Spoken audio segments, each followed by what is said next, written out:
This is Kenya News Update today. 10 people shot dead inside a politician's home.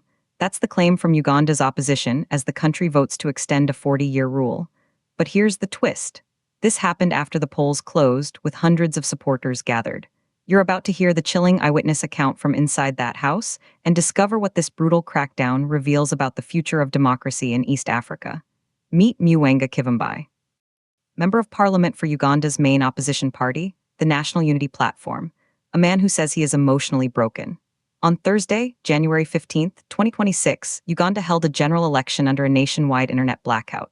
President Yoweri Museveni, in power for 4 decades, was seeking another term. Rights groups accused him of brutal repression.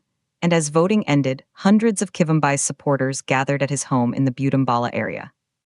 This is where the story takes a dark turn. Security forces stormed the compound. Supporters fled in terror. But according to Kivambai's wife, Zahara Nempu, a law professor, 10 campaign agents were hiding in a garage. And then something shocking happened. Officers fired through the door. 10 people were killed inside my house, Kivambai told AFP by phone. His wife witnessed the attack. This isn't just an election dispute. This is a military-style raid on a private home. But here's what nobody's talking about: the timing. This attack didn't happen at a protest or a rally. It happened at a private residence after people had voted.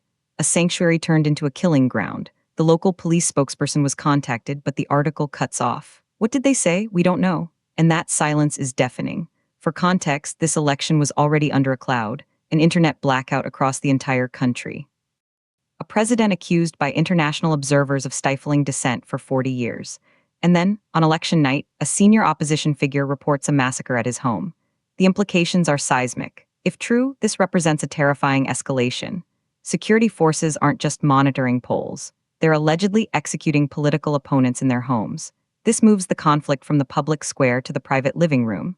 The controversy is clear. The Ugandan government will likely call this law and order. The opposition calls it murder. But the unanswered question haunts every voter in the region: if this can happen in Uganda, could it happen next door? The stakes are about more than one election. They're about whether the basic right to safety after casting a ballot still exists. 10 people are dead. A politician is broken. A nation is on edge. This is Kenya News Update today. Do you think regional bodies like the East African Community should intervene when elections turn deadly? Drop your take in the comments. And subscribe for more urgent news from across Africa.